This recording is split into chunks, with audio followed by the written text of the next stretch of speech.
हम पढ़ रहे हैं कक्षा 9वीं की विज्ञान, इसका अध्याय 1 हम पढ़ रहे हैं।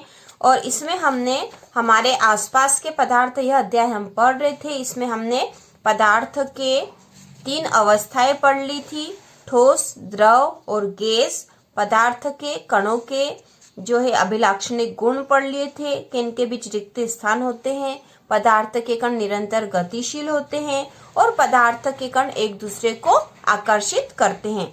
तो ये हमने पढ़ लिया था। इसके साथ ही हमने ठोस, द्रव और गैसीय अवस्था भी पढ़ ली थी। आज हम पढ़ेंगे क्या पदार्थ अपनी अवस्था को बदल सकता है। ठीक है, क्या पदार्थ अपनी अवस्था को बदल सकता है। तो पदार्थ की जो अवस्थाएं थी ठोस, द्रव और गैस थी। ठीक है, ये हम पढ़ चुके थे इसके पहले वाले पार्ट में। और इसी तरह के और वीडियो देखने के लिए चैनल को सब्सक्राइब कीजिए। तो चलो बच्चों शुरू करते हैं। अपने प्रेक्षण से हम जानते हैं कि जल पदार्थ की तीनों अवस्थाओं में रह सकता है। यह हमें पता है कि जल जो है पदार्थ की तीनों अवस्थाओं में रह सकता है। जल जो है ठोस, द्रव और गैस, ये 3 पदार्थ की अवस्थाएं होती है और तीनों में वह रह सकता है।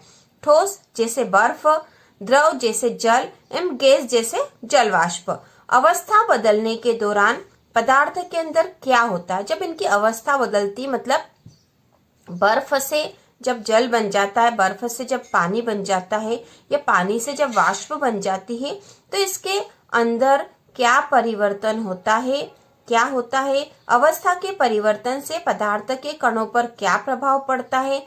क्या हमें इन प्रश्नों का उत्तर नहीं खोजना चाहिए। अब हम यहाँ पढ़ेंगे तापमान परिवर्तन का प्रभाव। ठीक है, ठोस के तापमान को बढ़ाने पर उसके कणों की गतिज ऊर्जा बढ़ जाती। तो बच्चों हमें पता है कि ठोस, द्रव और गैस में पदार्थ के अंदर कण होते हैं। ठोस के जो कण होते हैं बहुत पास पास में होते हैं, जबकि द्रव के उसकी तुलना में थोड़ी दूर होते हैं और गैस के और अधिक दूर होते हैं। तो जब हम ठोस का तापमान बढ़ाते हैं तो उसके कणों की जो गतिज ऊर्जा है वह बढ़ जाती है। गतिज ऊर्जा में वृद्धि होने के कारण कण अधिक तेजी से कंपन करने लगते हैं। ऊष्मा के द्वारा प्रदत्त की गई ऊर्जा कणों के बीच के आकर्षण बल को पार कर लेती, मतलब उनके बीच का जो कण के बीच का जो आकर्षण बल होता है वह कम हो जाता है, क्योंकि उनको तापमान के द्वारा या ऊष्मा के द्वारा जो ऊर्जा प्राप्त हो जाती है। इस कारण कण अपने नियत स्थान को छोड़कर अधिक स्वतंत्र होकर गति करने लगते हैं। एक अवस्था ऐसी आती है जब ठोस पिघलकर द्रव में परिवर्तित हो जाता, मतलब उनके कण दूर दूर हो जाते हैं। जिस न्यूनतम तापमान पर ठोस पिघलकर द्रव बन जाता वह इसका गलनांक कहलाता है। ठीक है, गलनांक किसे कहते हैं। तो इसका उत्तर है कि जिस न्यूनतम तापमान पर ठोस पिघलकर द्रव बन जाता है वह इसका गलनांक कहलाता है। किसी ठोस का गलनांक उसके कणों के बीच के आकर्षण बल के सामर्थ्य को दर्शाता है। मतलब यदि उसका गलनांक अधिक है, मतलब उससे अधिक तापमान की आवश्यकता है पिघलने के लिए, इसका मतलब यह है कि उसके कणों के बीच का आकर्षण बल अधिक है। उनके आकर्षण बल को तोड़ने के लिए अधिक ऊष्मा की आवश्यकता है। ठीक है, बर्फ का गलनांक 273.15 केल्विन है। ठीक है, तो 273.15 केल्विन है। तो केल्विन जो है माप का एसआई मात्रक है, तापमान का एसआई मात्रक है। यहाँ पर देख भी रखा हमें, तापमान की अंतरराष्ट्रीय एसआई मात्रक केल्विन है। 0 डिग्री सेल्सियस बराबर 273.15 केल्विन होता है। सुविधा के लिए हम दशमलव का पूर्णांक बनाकर 0 डिग्री सेल्सियस बराबर 273 केल्विन ही मानते हैं। तापमान की माप केल्विन से सेल्सियस में बदलने के लिए दिए हुए तापमान में 273 घटाना चाहिए और सेल्सियस से केल्विन में बदलने के लिए दिए हुए तापमान में 273 जोड़ देना चाहिए। मतलब 0 डिग्री सेल्सियस मतलब होता है 273 केल्विन। यदि हमें डिग्री सेल्सियस में से केल्विन में बदलना है तो हमें 273 जोड़ने पड़ेंगे और केल्विन से डिग्री सेल्सियस में बदलना है तो 273 को घटाना पड़ेगा। ठीक है, इसके आगे हम पढ़ेंगे गलने की प्रक्रिया यानी ठोस से द्रव अवस्था में परिवर्तन को संगलन भी कहते हैं। किसी ठोस के गलने की प्रक्रिया में तापमान समान रहता है। ठीक है, तापमान समान रहता है, ऐसे में ऊष्मीय ऊर्जा कहाँ जाती है।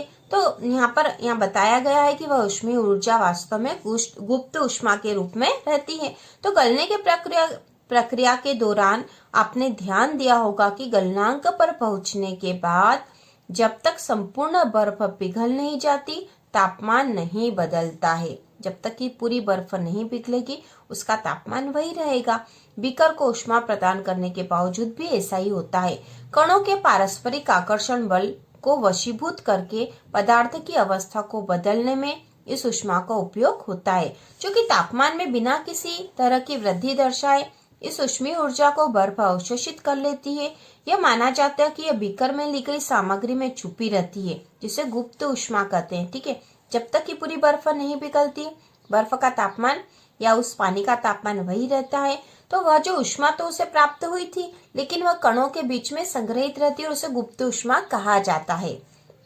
यहाँ गुप्त का अभिप्राय छुपी हुई से है। वायुमंडलीय दाब पर 1 किलोग्राम ठोस को उसके गलनांक पर द्रव में बदलने के लिए जितनी ऊष्मीय ऊर्जा की आवश्यकता होती है उसे संगलन की प्रसुप्त ऊष्मा कहते हैं। तो बच्चों यहाँ पे दे रखा है, ठीक है, वायुमंडलीय दाब पर 1 किलोग्राम ठोस को उसके गलनांक पर द्रव में बदलने के लिए जितनी ऊर्जा की आवश्यकता होती है उसे संगलन की प्रसुप्त ऊष्मा कहते हैं। ठीक है, अर्थात 0 डिग्री सेल्सियस या 273 केल्विन पर जल के कणों की ऊर्जा उसी तापमान पर बर्फ के कणों की ऊर्जा से अधिक होती है।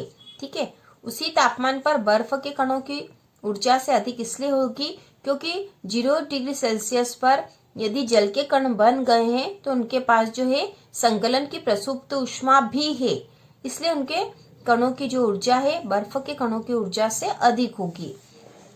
जब हम जल में ऊष्मीय ऊर्जा देते हैं तो कण अधिक तेजी से गति करते हैं। एक निश्चित तापमान पर पहुंचकर कणों में इतनी ऊर्जा आ जाती है कि वह परस्पर आकर्षण बल को तोड़कर स्वतंत्र हो जाते हैं। यदि हम जल को ऊष्मा दे रहे हैं, मतलब उसे और अधिक गर्म कर रहे हैं, तो एक ऐसा समय आएगा कि उनके जो आपस का आकर्षण बल है वह टूट जाएगा और वह स्वतंत्र हो जाएगा। इस तापमान पर द्रव गैस में बदलना शुरू हो जाता है।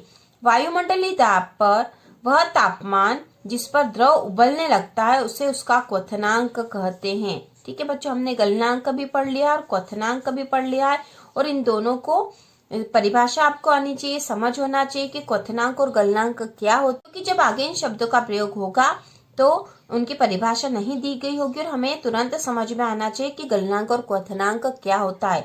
तो ये बेसिक है, बेसिक से यदि हम अच्छे से पढ़ेंगे तो हमें आगे भी विज्ञान अच्छे से समझ में आएगा। क्वथनांक समष्टि गुण है, द्रव के सभी कणों को इतनी ऊर्जा मिल जाती कि वाष्प में बदल जाते हैं। तो जल के लिए तापमान 373 केल्विन मतलब 100 डिग्री सेल्सियस, तो 100 डिग्री सेल्सियस था, हमने इसको केल्विन में बदल दिया।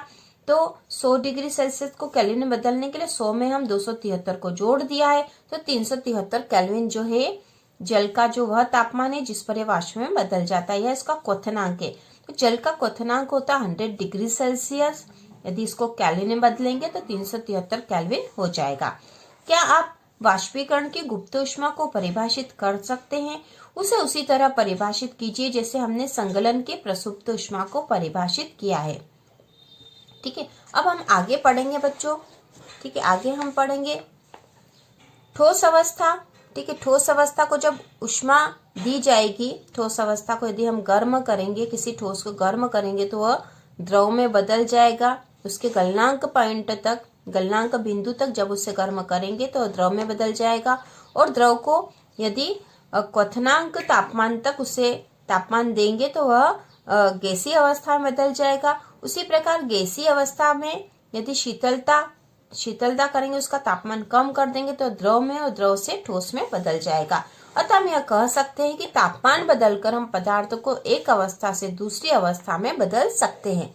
हमने सीखा गर्म करने पर पदार्थ की अवस्था बदल जाती है, गर्म होने पर ये ठोस से द्रव और द्रव से गैस बन जाते हैं। लेकिन कुछ ऐसे पदार्थ हैं जो द्रव अवस्था में परिवर्तित हुए बिना ठोस अवस्था से सीधे गैस में और वापस ठोस में बदल जाते हैं। तो कुछ ऐसे पदार्थ होते हैं जो ठोस से द्रव में नहीं बदलते, ठोस से सीधे गैसीय अवस्था में आ जाते हैं, ठोस से सीधे गैसीय अवस्था में आ जाते हैं गर्म करने पर, और जब इसे ठंडा करते हैं तो गैस से सीधे ठोस में परिवर्तित हो जाते हैं। तो यहाँ पर एक उदाहरण दे रखा है। ठीक है, एक उदाहरण दे रखे हैं कपूर का है। कपूर जिसे अमोनियम क्लोराइड भी कहते हैं, उसका चूर्ण लिया है चीनी की प्याली में, उसे जब गर्म करेंगे तो सीधे गैस में परिवर्तित होगा, और ठंडा होने पर वापस ठोस अमोनियम क्लोराइड हमें प्राप्त हो जाएगा। तो यहाँ दे रखा है द्रव अवस्था में परिवर्तित हुए बिना ठोस अवस्था से सीधे गैस में बदलने की प्रक्रिया को ऊर्ध्वपातन कहते हैं। तो बच्चों आपको यह पता होना चाहिए ऊर्ध्वपातन किसे कहते हैं, और गैस से सीधे ठोस बनने की प्रक्रिया को निक्षेपण कहते हैं। तो बच्चों ये जो है विज्ञान के पारिभाषिक शब्द हैं, इन्हें हमें अच्छे से पता होना चाहिए कि ऊर्ध्वपातन मतलब ये है ठोस से सीधे गैस में बदलना, ठीक है, और गैस से सीधे ठोस में बदलना है निक्षेपण। अब हमने तापमान परिवर्तन का प्रभाव तो पढ़ लिया है, ठीक है, पदार्थ पर तापमान में परिवर्तन करेंगे तो पदार्थ की अवस्था परिवर्तित हो जाएगी, हमने देख लिया। अब हम पढ़ेंगे दाब परिवर्तन का प्रभाव। यदि किसी पदार्थ पर दाब लगाया जाता तो उसमें क्या परिवर्तन होता है। हम जानते हैं कि घटक कणों के बीच की दूरी में अंतर होने के कारण पदार्थों की विभिन्न अवस्थाओं में अंतर होता है। किसी सिलेंडर में भरी गैस पर दाब लगाने एवं संपीड़न करने पर क्या होगा। यदि किसी सिलेंडर में गैस भरी हुई है, ठीक है, जैसे ये उदाहरण दे रखा, ये एक सिलेंडर है, हमने एक पिस्टन लगा दिया। पिस्टन मतलब यहाँ से पूरा पैक है जिससे कि हम इस पे यहाँ पर दबाव डाल सकते हैं।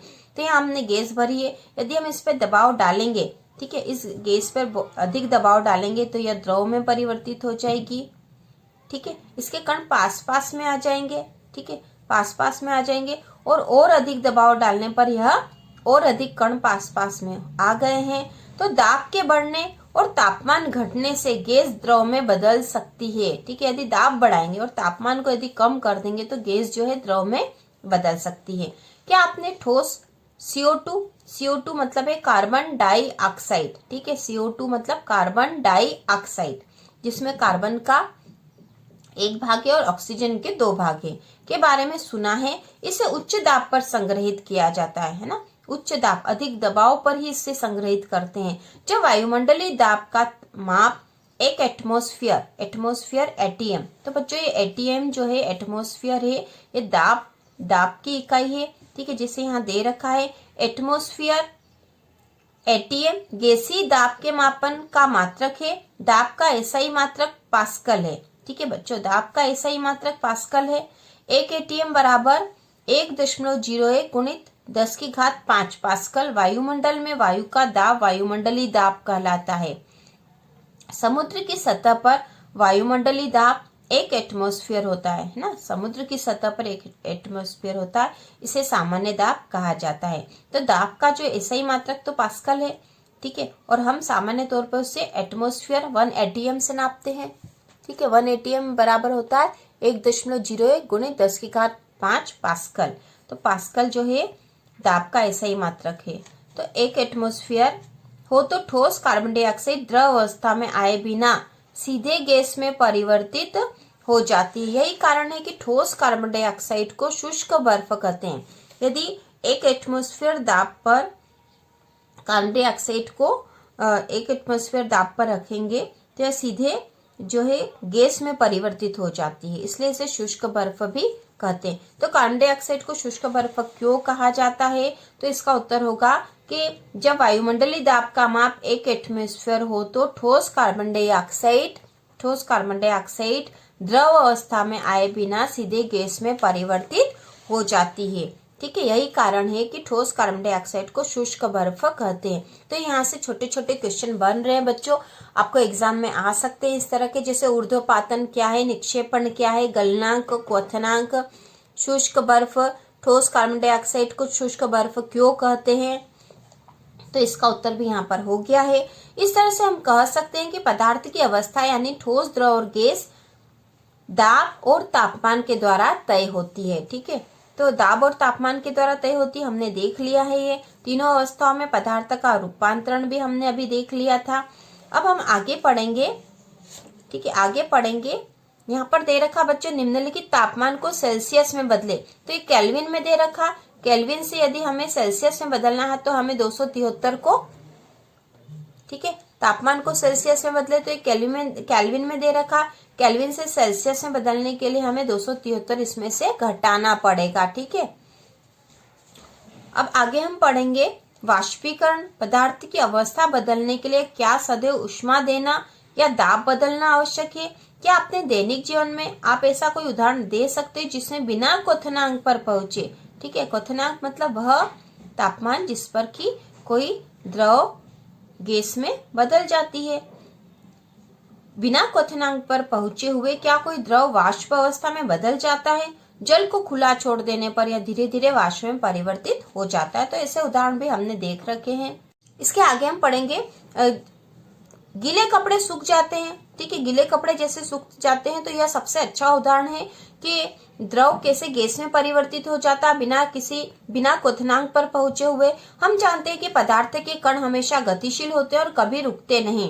एक निश्चित तापमान पर गैस, द्रव या ठोस के कणों में विभिन्न मात्रा में गतिज ऊर्जा होती है।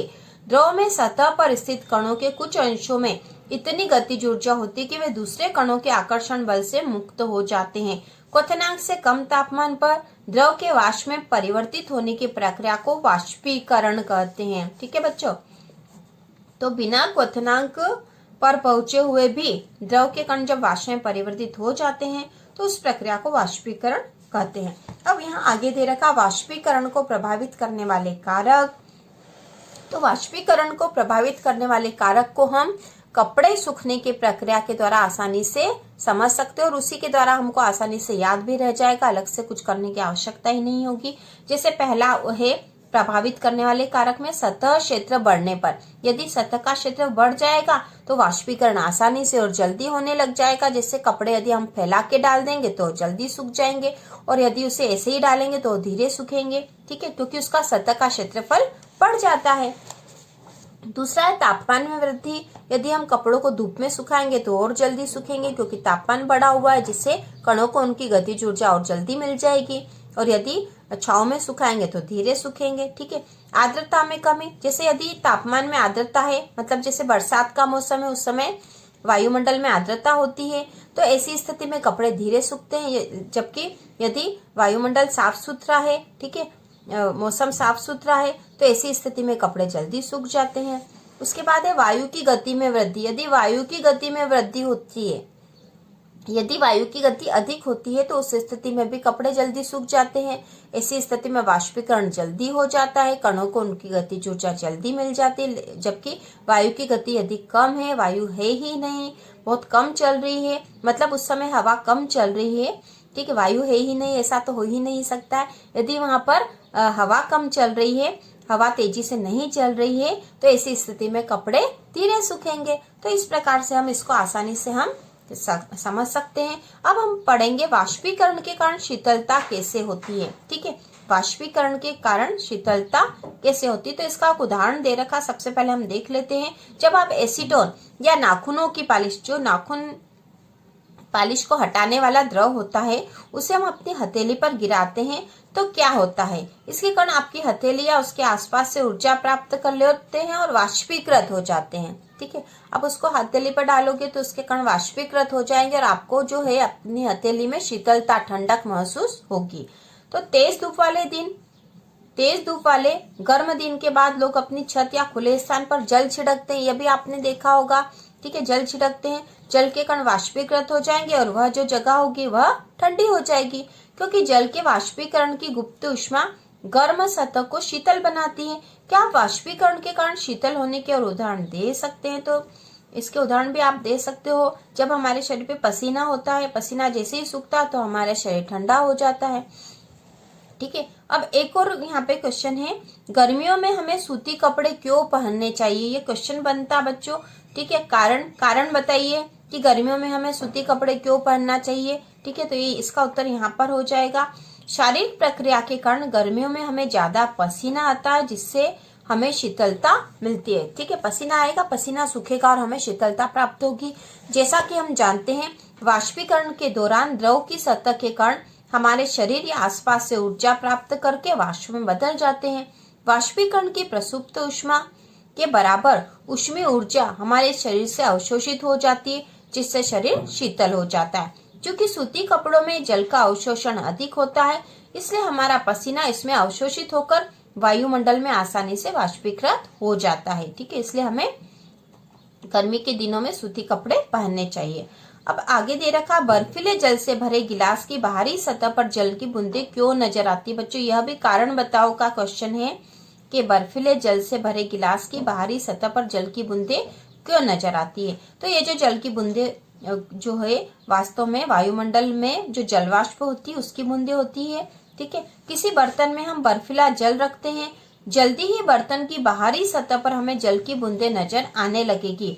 वायु में उपस्थित जलवाष्प की ऊर्जा ठंडे पानी के संपर्क में आकर कम हो जाती है और यह द्रव अवस्था में बदल जाता है, जो हमें जल की बूंदों के रूप में नजर आता है। ठीक है, तो ये 2-3 क्वेश्चन है बच्चों, या उसके उत्तर आपको यहीं से लिख लेने हैं ताकि आपको अच्छे से समझ। बच्चों, इस प्रकार यह पाठ पूरा हो चुका। हमें यह पाठ पूरे अच्छे तरह से समझ में आ गया है, आपको भी आ गया होगा। अब यहाँ कुछ प्रश्न भी दे रखे हैं। ठीक है, आप इनको आसानी से कर सकते हो। गर्म शुष्क दिन में कूलर अधिक ठंडा क्यों करता है?